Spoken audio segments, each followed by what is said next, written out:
This podcast is brought to you by Infinite Resources, a local staffing agency connecting diverse job candidates in central Iowa companies. Amplified.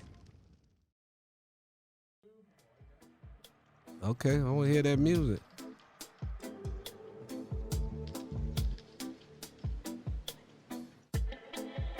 Boom! Say wagwan out there.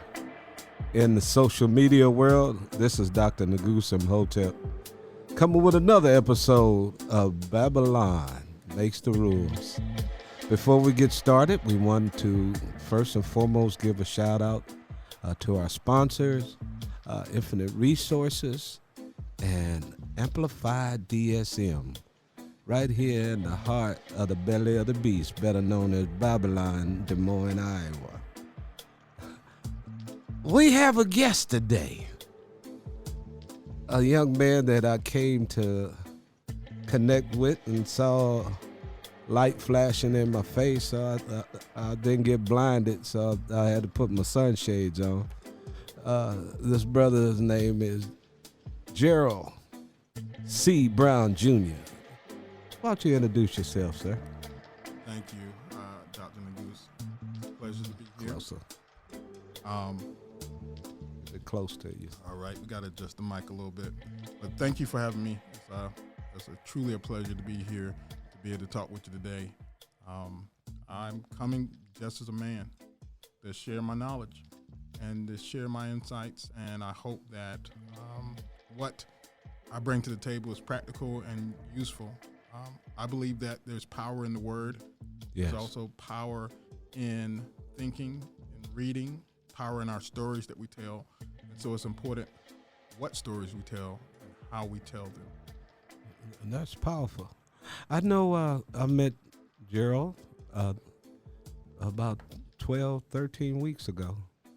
We were both matriculating through the Drake University Business Accelerator program, where we did 12 weeks of training dealing with a MBA program that's done at Stanford University.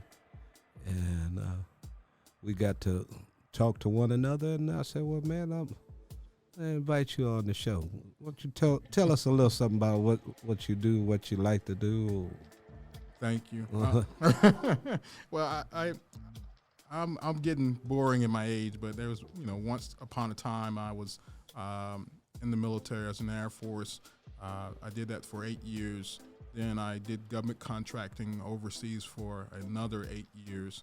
I got a chance to travel the world, see different cultures, see different things. I got to learn about myself and learn about life and the realities that some things that were taught to me ended up being different once I saw it from a different perspective. Decided to come back here to Des Moines to raise a family. And I got fortunate to, become a part of the Des Moines Police Department. And if anything, my process today is to give back and to share about my life, culture, and to also to talk about the things that are valuable for our community. Okay, that's wonderful. I know we talked about our businesses in class, but we're not going to talk about our businesses today. We're going to talk about a topic that is near and dear to me, and probably as the others as well.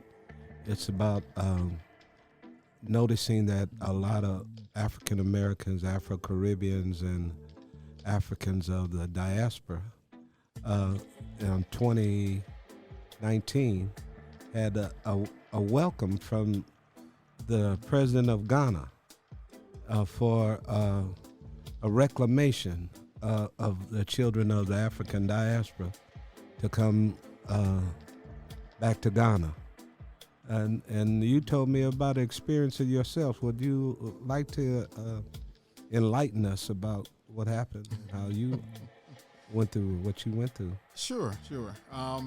When I was stationed over there in Qatar, I had a chance to connect with people African from all over, from Kenya, from Nigeria, from Ghana.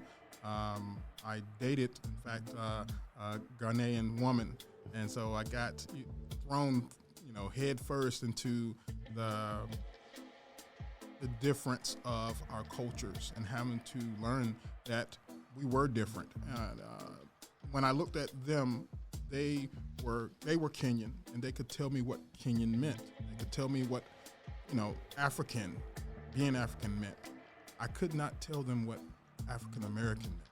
I didn't understand what that word was. And so in my experiences, I had to kind of grow up and mature in the realities that it's things that we need to talk about.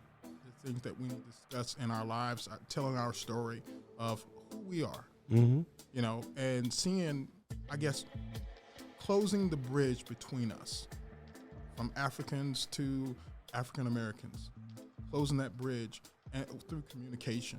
Yes. I remember I did some of my undergrad at New Mexico State University, at Texas Southern University, and Excelsior College. But when I was at Texas Southern, a historical black college, it was just a treat to go to an institution of higher learning where your professors, the president of the university, the janitors, the whoever, the people that worked in the cafeteria, everybody was of African descent.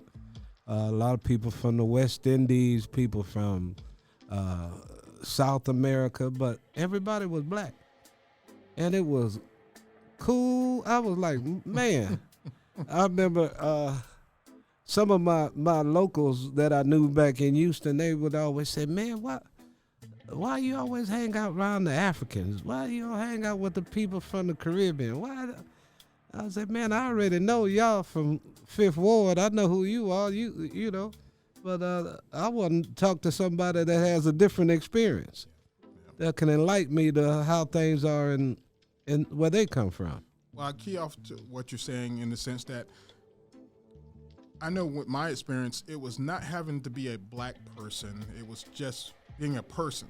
I could be around them. I could actually be a person and not have to. It wasn't about being a black person or experiencing or seeing things from a black perspective. It just was a perspective. We were the minority, and so I could let my mental hair down, and I ended up growing dreads, and it was that freedom of just being a person when I walked outside. Speaking to people that understood in that sense of kindness. It was a different. It was not reserved. It was not pent up hostility. It was just being a person. I had a lot of my friends that came from the continent of Africa. A lot of my friends that came from Europe and that came from Asia, different portions of Asia. When they came here, especially my brothers I knew from West Africa, because most of them was, it's what ethnic group? I'm Iwe, I'm Efe, you Ibu, no, I'm a Yoruba, and everybody knew that was their ethnic connection. They said, but when they got here to America, they had to become black. And the same thing for the European students that I went to school with. They stated, they were, from Scandinavia, from Holland, from wherever, I'm from England, I'm from France. But when I came to America, I became white. If anything, I think that we do that as a culture in the way of conditioning. It's like setting your roles, and I think that's a form of control. But I call it WPO, which is white people overload. So WPO. Let mama write that shit WPO, down. White people overload. And basically, that's whenever you feel like, when you go in the store and you feel like, okay, are they watching? They got cameras on me? Are they trying to see if I'm going to steal something? Or if too many of us are together at one time, if I wear a hoodie, those kind of feelings. You look like Trayvon's daddy. That's what they'll do it in a heartbeat, man. And that's what I felt like whenever I came off the plane and I came back to the States. I saw it clear as day. But overseas, when they wouldn't know who I was, and when they found out that I was American, they didn't even see me as that. They saw me as a Westerner or an expat. Yeah. So they saw me with a different... What is an expat? Expat is an expatriate. Okay. So you're a former patriot of your country. So now you're out there experiencing their culture. But anybody that, when you notice that when we as Americans, we go somewhere, we're called expatriates or expats. But when someone comes here, they're still Chinese. They're still Kenyan. They're still Nigerian. They bring their culture with them. So even in our language, we separate ourselves from who we are. We become no longer Americans, but we become expats. We become something easier to digest instead of who we are. Okay. And I think it's so important in us to identify who we are as Americans. If we're Americans, what is American? What gives that? I'd like to know. Yeah. What gives that to me to be an African American? What does that mean as an African American? Does it mean soul, hip hop, jazz, reggae? Does it mean that I carry myself a certain way, wear my clothes a certain way? What does it mean in the sense of being African American? And that's an answer I'm still searching to define, because it's definitely not only slavery. There was a time before that. Oh yeah. So what is that? Where is my connection to my homeland? Because they're bringing their homeland with them. Yeah. I had a good friend of mine who was a Vietnam veteran. He was a staff sergeant in Vietnam, and he told me about some of the things that he went through when he was in Nam and how he was treated when he came back, and called a baby killer. All of these kind of things that was going on back then. That was even probably before you was born. But that's what was happening. And then I listened to another story because I had a mentor of mine, Mr. Jesse Franklin Taylor. He was a WW2 vet, and he stated that he fought at the Battle of Normandy. He was driving one of those P boats where they drove into the bay and on the beach, and the people getting shot down when they open up this stuff. And he was over there because they was trying to fight Nazi aggression. Okay, he went over there and he said when they won that battle and they had the German prisoners over in Germany, the POWs were treated like POWs. He said, but when he got back to the United States, those POWs sat on the front of the bus and he had to go to the back of the bus. It's still here. So I'm saying, we as black people in America, or African people in America, we fought every battle that this nation ever had. And we fought on both sides. We fought on, the Union. We fought for the Union, and we also fought for Confederates as well. We fought on both sides.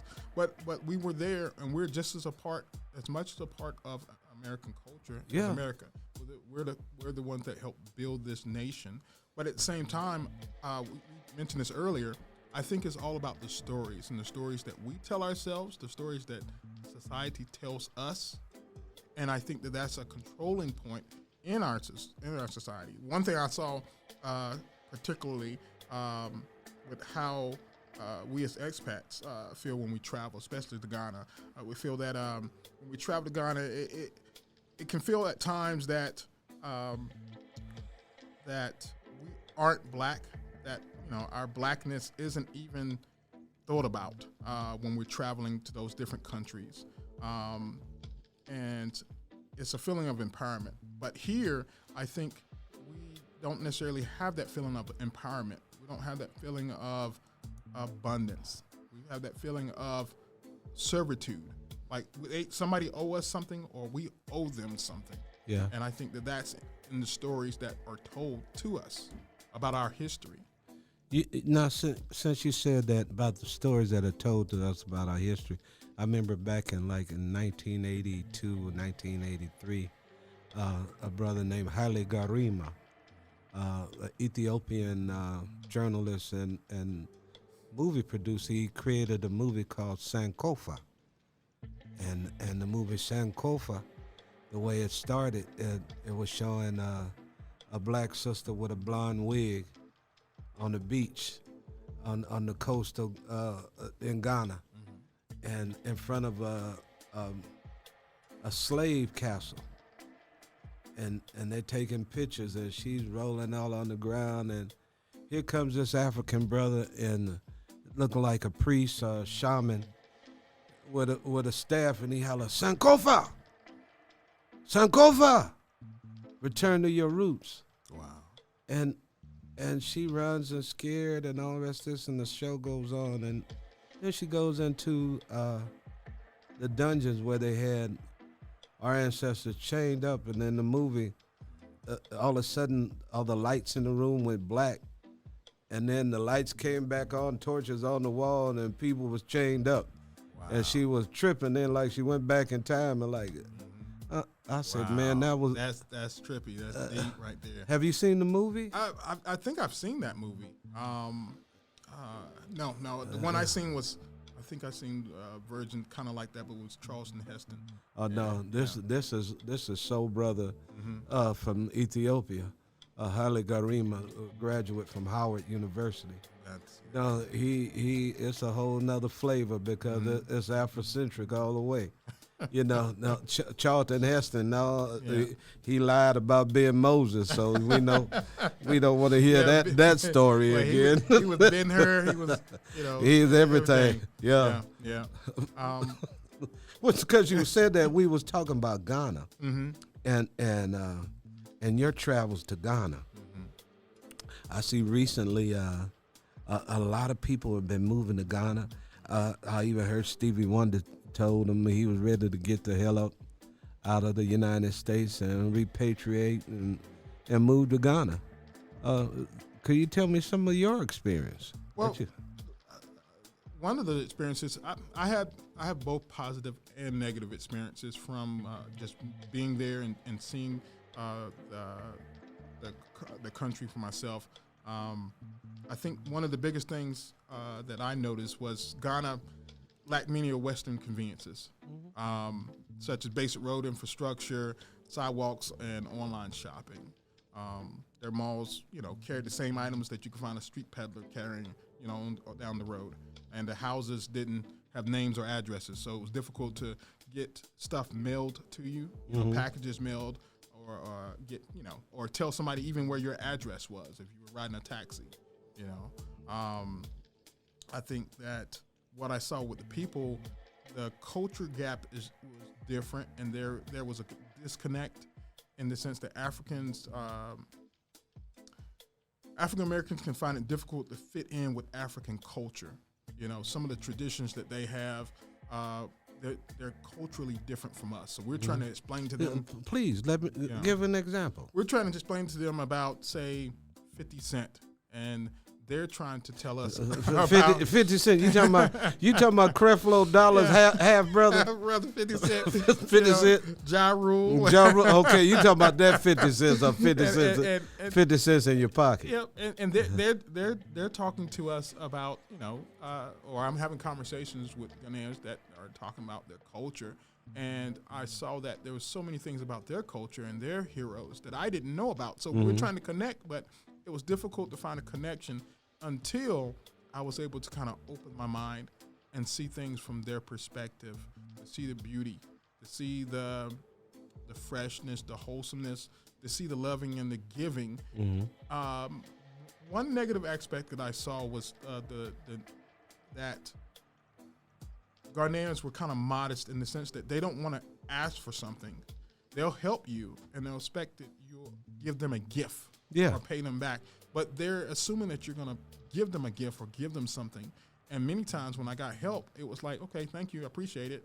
And I didn't, You didn't grease the palm. I didn't grease the palm. Okay. But that's how, they get their income and communicate. They don't communicate that, I think, effectively as we would. We would say, hey, pay me. I did my service, pay me. Or we would say, don't worry about it. It's all good. But they would expect, as a form of you doing something or them doing something for you, give them a little gift. Yeah. Yeah. And so I saw that with us. I came over there and I instantly became a middle-class citizen. And some of the friends that I had, I couldn't necessarily go out to certain restaurants with them because they couldn't afford it. I could go out and eat and they couldn't. So I saw the differences between us. I saw also the similarities between us as well, in the sense that they care. Strangers care. Like if I were to drop my wallet, they didn't take it. They actually brought it back to me and gave it back to me. They were concerned about me, and I saw general love and care. That's something that I would not necessarily see here. I think, those people have your best interests at heart. And it was beautiful to see that this person cared about me and didn't even know me. So there was some negatives, but there was also an abundance of positives too that I did not experience or would not have experienced in a Western country that really kind of woke me up to existence. I realized in Ghana, I felt like I was a human. Yeah. Well, see, that's what it is. I had a friend of mine just like a couple of years ago went over to Egypt, and he was in the northern portion of Egypt, but then it went down through the second cataract down past the Aswan Dam, and it was a predominantly African population down there of people who have been there for centuries. And he stated that he stayed there with them for a week, and smoking the hookahs and eating dates and fresh fish and fresh vegetables, and guys watching the soccer game, the football game, the football with your feet. And he said it was such a pleasant time. He felt he was back down in Alabama with his grandmama's folks had a family reunion, And he said he knew he had to come back, and he told him, he said, no, man, don't leave, stay. He said, well, hey, I got a wife and family back. I got to go back home. And he went back. He said it was so pleasant and loving there. He said, but when he got back here to the U.S., he said, like when he got off the airport there in D.C., he went outside. He said it looked like the trees was mad. Yeah. I can relate. From being pleasant and feeling at peace somewhere else, and then you come back to your home, and you got to put on your armor. You got to put on your armor. You have to put on your mask. My wife is Egyptian. She's from Cairo. Okay. I had a chance to have my in-laws here, and they stayed for about 6 months. And I tell you, it felt like I was back home with my in-laws coming. And they were coming thousands of miles from Egypt to be here. But it literally felt like I was back home, and her mother was my mother in the sense that it's a different culture, but it's also the same. It's like they are different, but they're the same. Her mother cooked the same southern tasting meals, that my grandmother cooked, using okra and, using sweet potato, using the same ingredients that we use here. And she was making Egyptian dishes, and they tasted the same. I know when I went over and stayed in Egypt, I stayed maybe about 12 days in Egypt to get married to my wife. And I saw beauty and I saw ugliness too. The people are I think that they're stuck in time. But they have so many beautiful qualities about them as well. You're talking about the northern region? The northern region of Egypt? Yep, stuck in time in the sense that a lot of their policies and a lot of their economy and government is based on rules that are no longer useful in today's society. Well, but at the same time, the love and care that they have when they have less is so reminiscent of my upbringing and my childhood when I saw. So I saw true love and compassion, and I saw so much respect and dignity in them, even though I felt like many times I was in a third world country. Mm. Well, the thing is, even looking at the terminology we use, we know there's only one world. Yes, yes. And looking at how you stated how looking at the underdevelopment of these nations, it was designed that way, as we know. Walter Rodney wrote a book on how the Europeans underdeveloped Africa. I think a year after he wrote the book, I know a year after he wrote the book, he was assassinated in his hometown of Guyana, a car bomb, because he empirically brought forth evidence to prove how through colonialism, through imperialism and colonialism, how the Europeans went into the continent of Africa and was there for the purpose of the underdevelopment, just basically to snatch the resources so that they can take the resources back to their countries and make products and send them around the world. Yeah. I definitely agree. I think there's, it's designed to be that way. From the trash from the streets to the mentality. One thing I saw, and it kind of bothered me a lot, was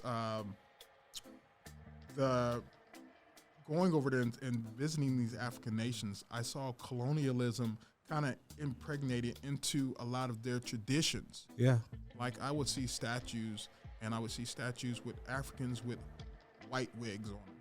Yeah. And I'm like, that's not how your hair color looks. Well, that's not who you are. But yet that's European look on a statue. You looking at Kenya's parliament, or not Kenya's parliament, but Kenya's courts, and the courts, their attorneys and judges wear those powdered wigs that they wear over in England, because that shows you we still got your mind colonially, and but it's in their traditions now. Well, they got that tradition from somebody else, and they're colonializers. So in other words, that shows you how they still rule indirectly, because they still got your. If I got your mind, your behind gonna follow. There you go.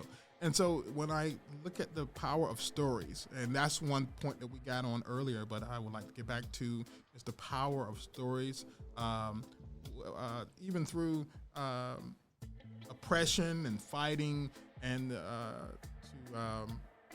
to think about those stories, the stories that we tell ourselves and each other. And I think that even more so than violence, I think the stories shape us. These stories shape us through our books, through our conversations, evolving these stories.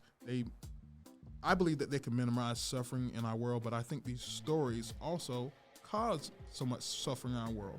These stories cause the wars that we have, the stories that we tell ourselves, cause us to fight each other, cause us to celebrate certain things that probably shouldn't be celebrated. Yeah. And I think that even though those stories are so powerful, I think there's also a frightening beauty in our brains. And it makes us love our words. It makes us love our stories. We don't necessarily need facts sometimes. We just need to hear, a story that is, as long as it sounds kind of correct, and as long as the story sounds convincing, we fall in love and believe it. And I think that a lot of our brothers and sisters in Africa and in the diaspora, I think that we have to change our stories. Yeah, we have to be in control of our own narrative. Yes. In comparison to someone else's story. I know counter storytelling is something that I'm quite familiar with, and what I love to do, because people need to know. And we live in a society right now where certain groups of people are trying their best to suppress information. That's why I'm thankful for this podcast, so we can talk and say what we think. It might offend somebody, it might not, but but we got to still tell it. You know, I remember when I first started here a couple of months ago, back in April. I got some nasty emails about some of the stuff I said, but I said, the producer Abraham said, Dr. Negus, they talking shit about you, man. They said, la. I said, well, hell, if you ain't pissing nobody off, you ain't doing shit. There you go. You're exactly You right. know, so you might as well, tell something, What they're gonna be talking about you, and honestly, I'm so happy with that. Talk about me, because I'm basically living in your mind rent free now. No, that'll be $59.95 plus tax for every second you think about me. That's it, man. Ben, can you give me a story about you in Ghana? Tell me something about you in Ghana, a story that you want to convey to the listening audience and the viewing audience. Yes, I'll give you a story. Let's see, I have so many stories about that life over there. I remember one time I took a taxi, and the taxi was we were going up a hill, and the engine in the taxi wasn't all that well. Okay, put. You know, every few minutes or so, it would stop, and when every few minutes it would stop in the hill, there would be little kids around, so they would be asking for money. Every single time, the car stopped and you have to work on the car, the kids would be, up asking for money. And I give them a little bit. And then I realized if I keep giving my money, I'm not going to have enough to pay for my taxi ride and stuff. So I end up getting to the hotel and stuff. And I end up talking to the receptionist. And I told them about the story. And she was like, oh, that's how they get their money. That was a scam. And for me, I initially got angry, but then I laughed because that was so ingenuitive. Yes. To do that. Yes, let's hustle. Let's hustle. Hey man, come on. So I was stuck in that car and I had to do something, and it got me right there, and I was like, wow, that was actually ingenuitive. So I respect that, and also I educated myself. I've had situations like that when I've traveled to Egypt, like going to the airport. If you don't have the correct change, you got to go to an exchange service. They can exchange dollars, so guess what? You have to pay a little more, and they can get you that currency. And so all of a sudden, I'm paying 4 times the amount when all I had to do was just bring correct money. Correct. To the dollar. To the dollar. To the change. And so little things like that when I travel, especially to Ghana, I had a chance to meet awesome people, awesome food. Tell me something about the food now. You can't talk about food around a chubby dude and don't go say, wait a minute, hold on, man, what kind of food? The jollof rice? I've heard that. I can't even pronounce half of the food that I ate. You do goat meat? Yes, I do goat meat, but I didn't do it before until I started traveling over there. Yeah. Goat meat, lamb, it didn't taste gamey. It was very good. I think my food experience was the most interesting when I went to Ethiopia.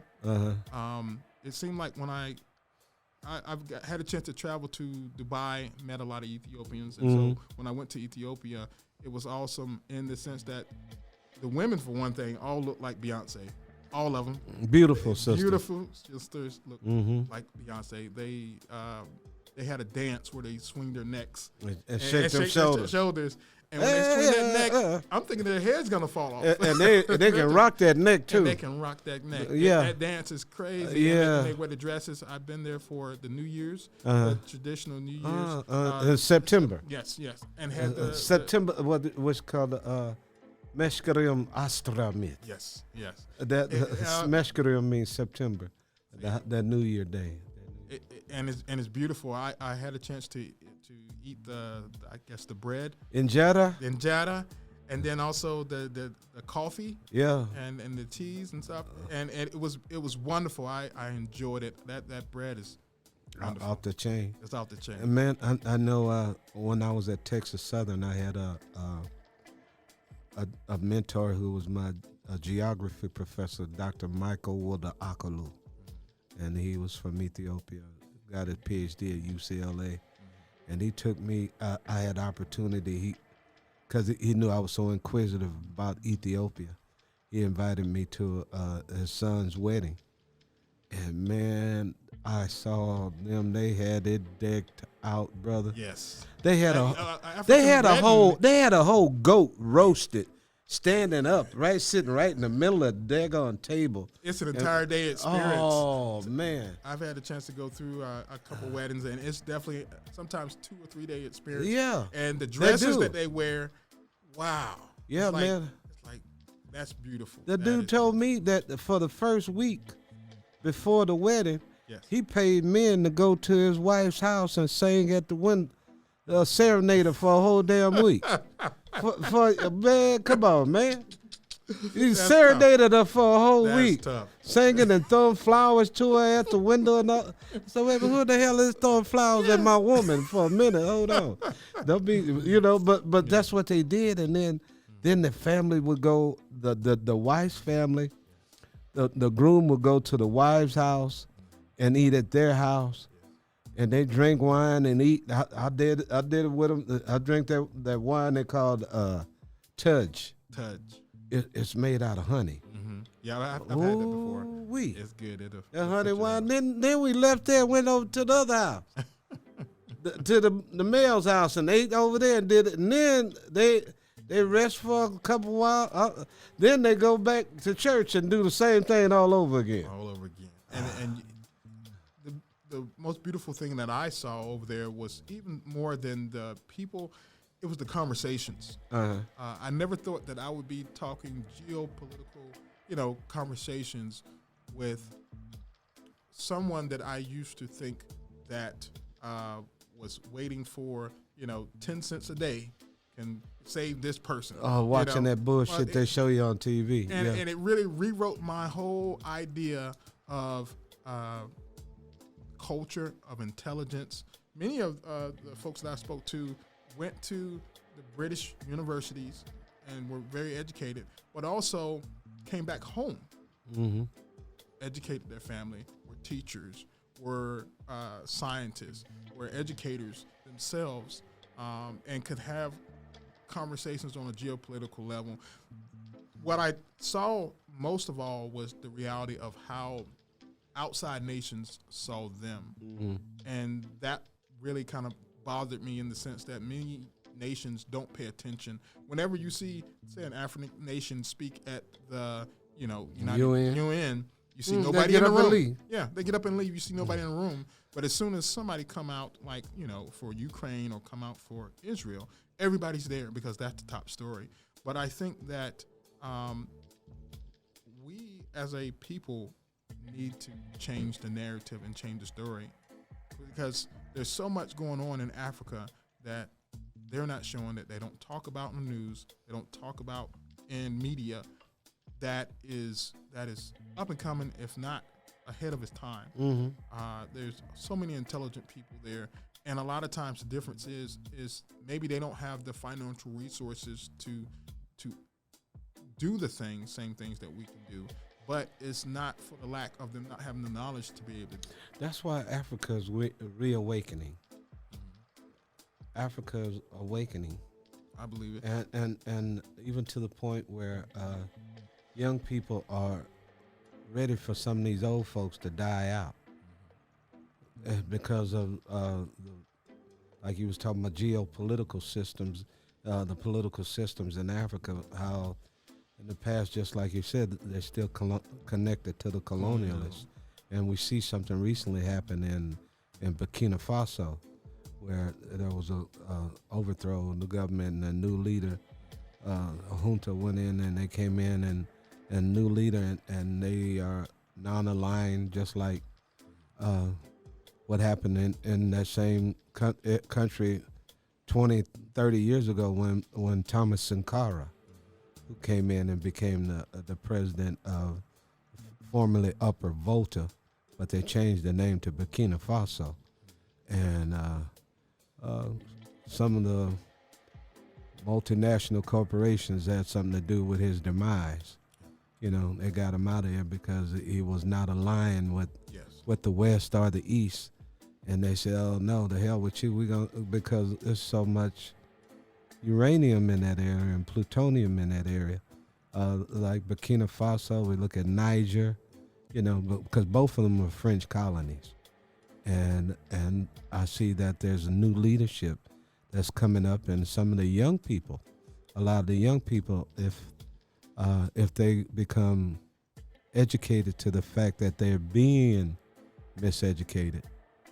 I had a lot of friends from the continent of Africa tell me how backward some of the brothers and sisters are on the continent, and what they're doing is continuing to promote the colonial way instead of coming back and looking at your own way of doing things. And like I said, there'll be a time there'll be a transformation. I think there's a change.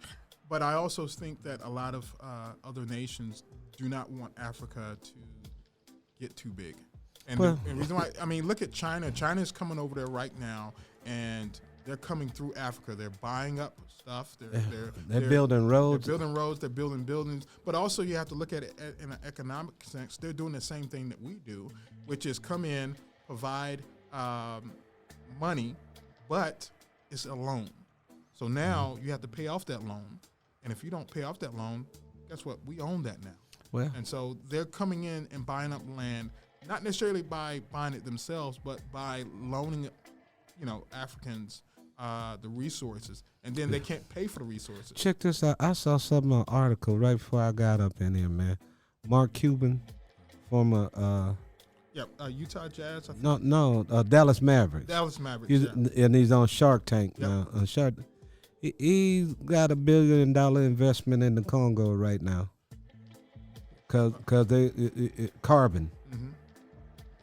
That carbon. Carbon. We're looking at carbon. We're looking at coltan. We're looking at all of those minerals, the tanzanium, all of those minerals that are coming out of the ground that they know that they can do something with. They're investing. But it would make sense for us brothers and sisters over here on the Western world, try to create a relationship with your own brothers and sisters back there and do the work ourselves. Yeah, but it can be done. We as African Americans, as a society, we do not communicate well with each other. We don't help each other to do things. Mm-hmm. And even when we go places, we get mad at someone. Maybe someone slighted us. Mm-hmm. We get mad at them. Well, I'll do it myself. Mm-hmm. We get our egos hurt, and then all of a sudden we're doing things ourselves. We'll do it ourselves. We'll make it ourselves. I can do bad all by myself. Yeah. Those things that we keep coming back to, instead of saying, okay, how can I stop this mental cycle, this mental circle, this snake that continues to eat itself? How can I stop doing that and help my people and branch out to my other people to help, to change? We have so much knowledge here, especially as being African Americans in America. We have so many opportunities, but it's hard to say, okay, how can I help them? Because I got to feed my family. I got to take care of mine. I think that we help each other by changing our story. We get to the point that we start to look at our history. And when I see history, I see his story. His story. So I need to tell my story, and I need to find my story. Mm-hmm. We need to find out who we are. And when we find out who we are, I think that will help us to be able to communicate and help our African brothers and sisters and help ourselves. And we're no longer be dependent on a lot of things that, I call it Western society, Western culture. Yeah.